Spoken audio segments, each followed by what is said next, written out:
et soyez les bienvenus pour ce nouveau tuto dédié à la sortie de X-Men Days of Future Past, film que j'ai adoré, et je vous avais dit sur ma page Facebook que j'allais faire un tuto sur les griffes de Wolverine.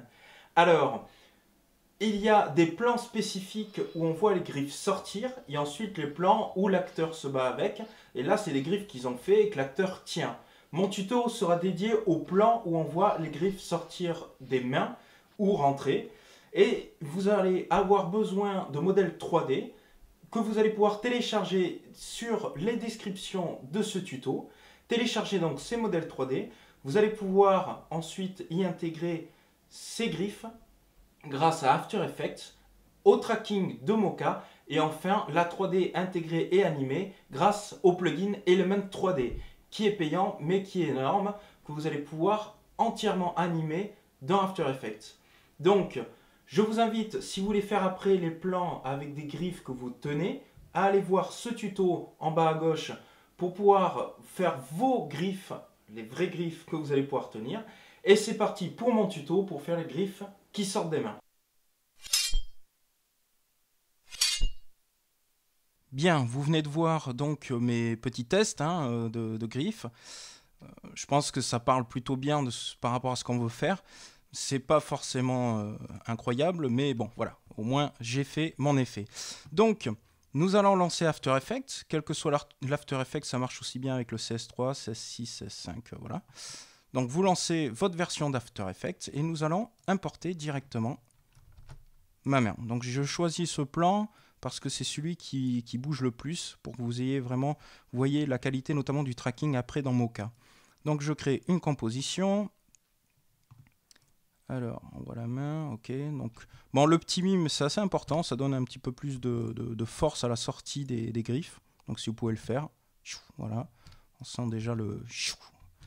Donc, on va commencer par Mocha pour pouvoir traquer ma main. Donc, je sélectionne ma vidéo, je vais dans Animation, suivi dans Mocha AE. Là, Mocha After Effects se lance, vous faites OK et voilà, je vais pouvoir traquer ma main. Alors je vais à un endroit où ça bouge pas trop, voilà, par exemple ici, ça m'a l'air pas mal. Je vais prendre ici le B pour donner la forme que je veux. Alors on va essayer, il faut essayer en fait dans le tracking avec Mocha de mettre des points clés, on va dire, par rapport à ma main. Là, on voit bien l'angle de mon pouce, donc c'est assez important. Voilà. Là, on ferme, c'est un peu comme le rotoscoping dans After Effects. Et maintenant, ce que je vais faire ici, je vais aller à droite pour voir s'il suit bien déjà ma main. Bon, ça a l'air pas mal. Maintenant, je vais aller à gauche pour faire le début de la vidéo.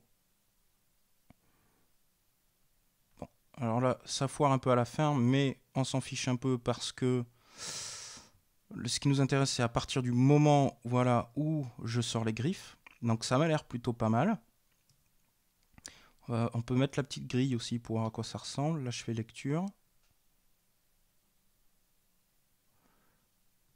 Ok. Ça a l'air pas mal. Alors maintenant, ce que je vais faire, c'est que je vais faire exporter tracking data. Et ici, encore point de position, scale and rotation. Copie. Je copie donc en fait les données de mon tracking. Je retourne dans After Effects. Je vais créer dans Calc, créer objet nul. Cet objet nul, donc, je vais bien au début de ma timeline et je fais édition coller. Là, je fais U pour voir toutes les images clés et je vais enlever l'image clé du point d'ancrage car je n'en ai pas besoin et je le mets à 0. Voilà, pour que du coup mon nul soit bien centré par rapport au mouvement. Donc si on regarde le mouvement du nul, ça a l'air plutôt pas mal. Bon. Alors il faut que ce soit vraiment bien fait au niveau du tracking, c'est très important parce qu'après le mouvement des griffes, qu'elle reste bien à la place sur notre main, ça sera grâce à ce nul justement. D'accord? Donc maintenant, je vais pouvoir passer aux choses sérieuses. Maintenant que j'ai fait mon tracking, je vais pouvoir créer un calque, un solide. Je l'appelle Element.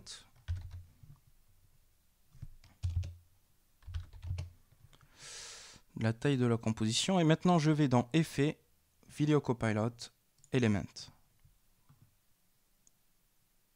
Là, ça redevient transparent. J'ai les setups de mon niveau. Et on va pouvoir importer maintenant notre griffe 3D dans After Effects. Donc, je vais dans Scene Setup, Importer. Alors, je vais dans Wolverine, Griffe. Et vous prenez lame. Voilà. Parce que l'autre, c'est par 3 et ça ne marche pas forcément. Donc, je vais prendre la lame seule. Et après, dans Presets, vous avez forcément le chrome ici. Donc, vous le glissez et vous le déposez sur la lame. Ça donne donc l'effet chrome, vous voyez. Nickel. Et je vais déjà valider ça. Je le garde dans la chaîne 1. Je fais OK. Et là, on voit mon chrome. Bon. Alors, je vais avancer un peu dans le plan. Ici. Ce que je vais faire, c'est dans la chaîne 1, je l'ouvre. Je fais ici créer groupe nul. Comme un peu notre nul object. Donc, je fais créer. Et on voit ici le nul qui vient d'apparaître. Donc, je vais le renommer. Je vais l'appeler griffe 1. Et je vais pouvoir contrôler, grâce à ce nul, ma griffe directement. Donc, vous voyez, je peux faire une rotation. Donc là, j'ai appelé l'outil de rotation qui est ici avec W. Donc, hop, ici, par exemple. Une petite rotation sur l'Y. Hop, je rappelle, hop, ça. Alors, ce que je vais faire, la taille des griffes, en fait, c'est censé être l'équivalent, je pense, de notre avant-bras. Donc ici, je rentre dans échelle, donc j'appuie S sur le clavier. Et je vais réduire un peu l'échelle de ma griffe. Voilà, elle est trop petite. On va aller par ici. Là, ça a l'air déjà un petit peu mieux. Voilà, ça a l'air d'être à peu près la bonne taille de la griffe. Bon. Alors, par exemple, là, j'ai l'air plutôt pas mal.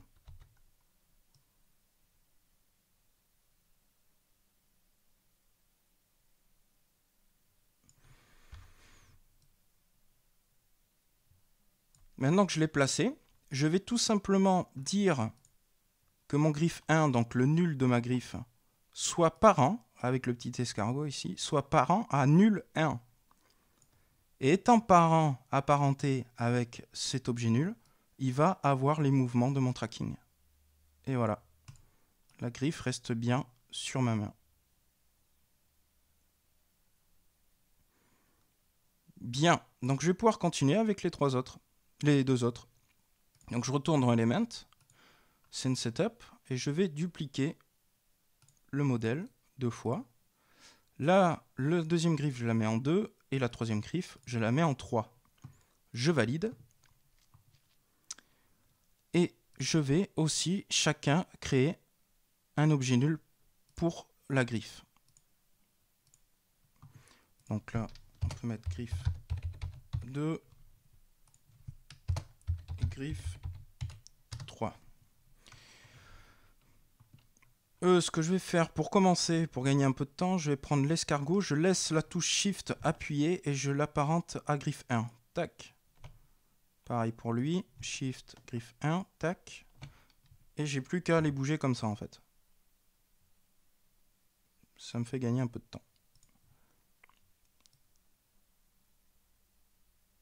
Voilà.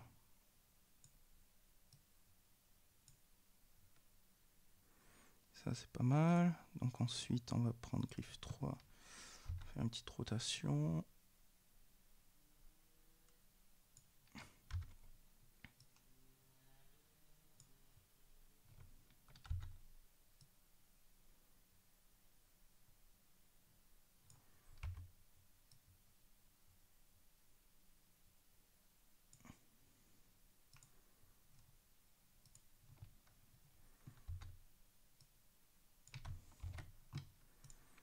Là, on peut enlever le fait qu'il soit parent pour pouvoir retoucher la griffe 1 parce que sinon ça retouche tout le monde. Alors. Bien, alors on peut faire aussi une petite rotation sur le X. Voilà, ça me paraît plus logique. 2 aussi.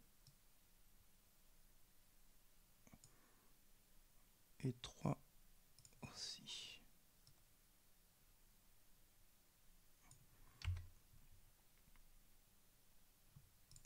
Bon, déjà, c'est plutôt pas mal. Maintenant, mes deux autres griffes, je vais pouvoir les mettre donc parent à nul 1.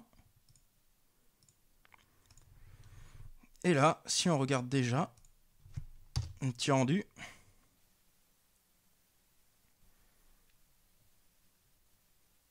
Ça rend déjà plutôt pas mal. Bien, maintenant on va quand même animer ces griffes. En plus qu'elle traque bien la main, on va faire qu'elle sorte, bien sûr. Donc le fait qu'elle soit parent à nul 1 n'empêche pas que nous puissions animer ces griffes. Alors, je vais revenir au mouvement. Ça m'aide aussi d'ailleurs d'avoir fait le mime pour savoir quand est-ce qu'elles sortent. Voilà, c'est à partir de là. Donc, 1, 2, 3, 4, pourquoi pas. Là, on va sélectionner nos 3 objets nuls des griffes. On va faire P pour position. On va mettre une image clé. Et on va revenir 1, 2, 3, 4. Là où je commence à faire le mouvement. Et là, je vais les faire rentrer. Hop là. Donc là, elles sont trop écartées. Donc ce qu'on va faire, on va prendre griffe 1. Hop, on va le resserrer. Griffe 3 aussi. Voilà. Parce que c'est pas pareil à l'intérieur. Donc, on regarde. Voilà, super. Eh, ça commence à rendre. Hein.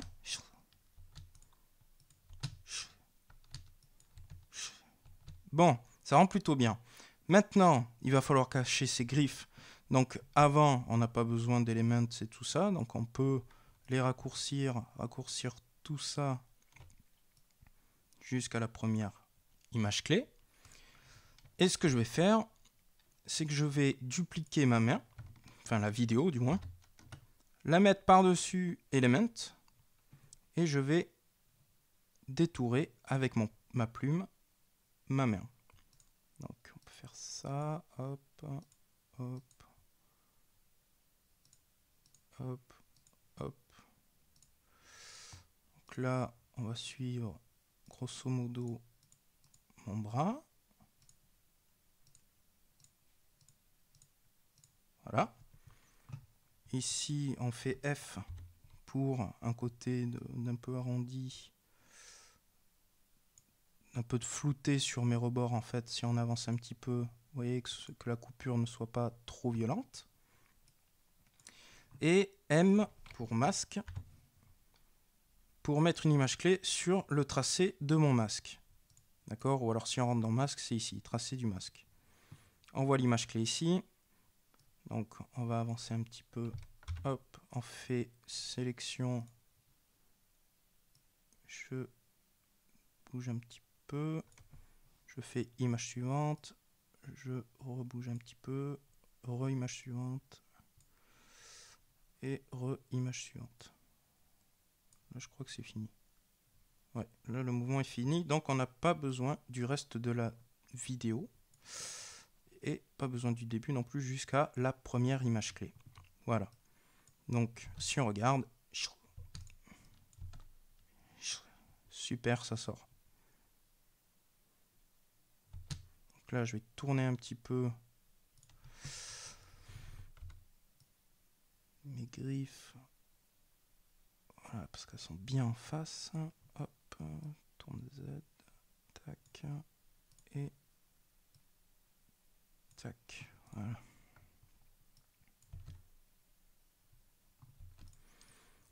Maintenant qu'on a fait tous les mouvements, qu'on les fait sortir, que le tracking est bon et tout, eh bien le plus difficile, entre guillemets, ça va de les rendre réalistes. Donc là, mon chrome est plutôt sympa, on voit les effets de lumière et tout ça. Mais là, on voit que les griffes sont trop nettes, on voit qu'elles n'ont pas forcément la même couleur que la couleur ambiante de la vidéo. Donc tout ça va devoir être retouché. Donc on va ensuite d'Element. Donc là, je peux fermer tout ça. Ensuite d'Element, nous allons pouvoir appliquer des effets comme l'effet donc colorimétrie niveau qui va nous permettre de retoucher la luminosité et le contraste de nos griffes par exemple. Mais aussi si nous allons dans rouge, on peut faire la couleur ambiante. Donc ici je vais sur le petit tricolore, je vais rouge. Donc on voit, on essaie de faire au mieux en fait que le blanc soit à peu près le même blanc, que le noir soit pas trop noir.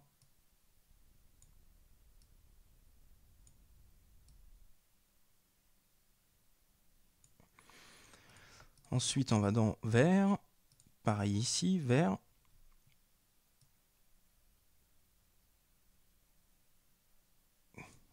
Voilà par exemple, et bleu.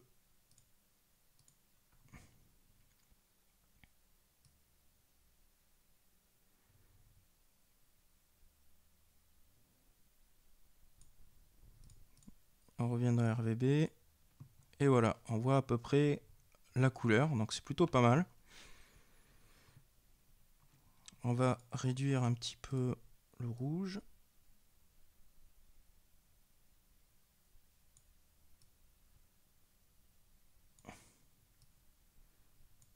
Et voilà, ça fait des griffes d'une meilleure coloris. Ce qu'on va faire maintenant, c'est qu'on va aller dans Effets, Netteté, Flou Gaussien pour les rendre un petit peu plus flous parce que là, elles sont trop nettes par rapport à mes mains. Voilà. Par exemple. 0,5.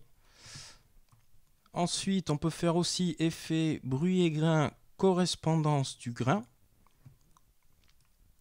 Là, je vais dire donc que le calque de source de bruit est main. Tac. Là, on a une prévisualisation. Peaufinage, on peut le rendre un peu plus visible. Voilà, par exemple.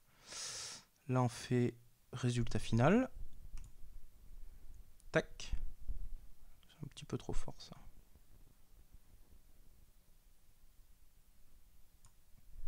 Voilà. Bah, en fait, c'était bien. Très bien. N'oubliez pas de sauvegarder entre temps quand vous avancez. Hein. Et donc, ensuite, alors on regarde déjà ça. Voilà, la fond déjà un peu plus intégrée dans la vidéo. Pour le mouvement, notamment quand les griffes sortent et quand je balaye ma main, on va pouvoir aussi activer ici le flou de vitesse, le flou de bouger, tac, et l'activer sur notre calque Element, tac. Et voilà, ça c'est mieux.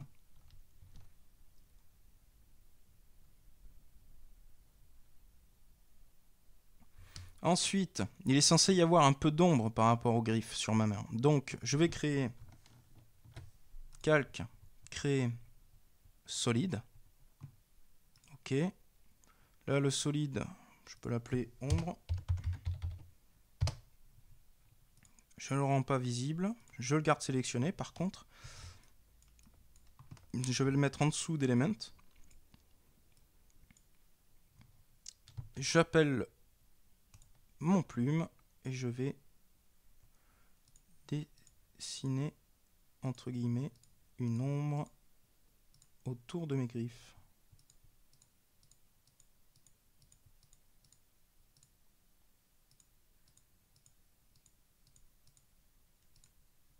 Maintenant je le rends visible. On va ouvrir le calque masque, sélectionner les 3 masques et faire F pour rendre le contour pas aussi brut. Donc tac.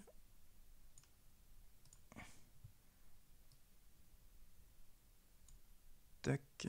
Et voilà. Donc là ça fait 11, c'est plutôt pas mal. Maintenant ce que je vais faire, c'est que je vais faire T pour opacité. Et je vais baisser un peu l'opacité de mes ombres.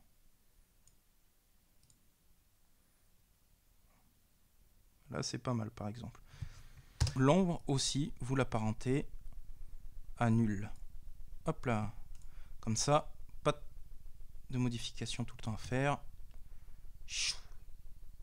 Ça reste sur la base de nos griffes.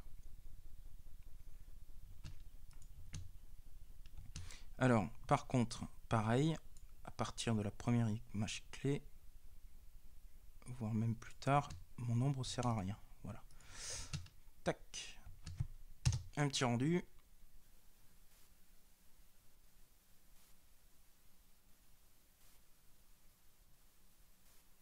C'est plutôt pas mal. Il y a toujours à peaufiner, mais ça, ce sera selon le plan que vous avez et puis aussi votre appréciation de l'action. Par contre, là, on voit que quand je commence à bouger très vite, dernière petite chose, là, la lame est dédoublée. Ça fait pas vraiment un effet de flou, mais plutôt de striure. C'est pas du tout joli. Donc, il faut retourner dans Element. Et ici, vous avez les options Render Settings. Motion Blur, on est à 6, donc on va augmenter à 10, ça le fait encore, donc on va faire 20. Voilà, là ça fait vraiment effet de flou. Donc ça va être un petit peu plus gourmand pour le rendu, mais au moins vous avez un vrai effet de flou, quoi. Je vais rajouter aussi l'effet de flou à mes ombres, ici, hop, j'active le flou, et voilà.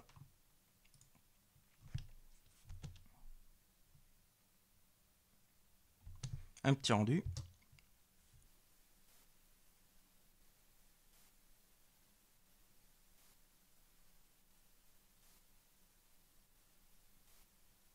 Ça rend déjà plutôt pas mal.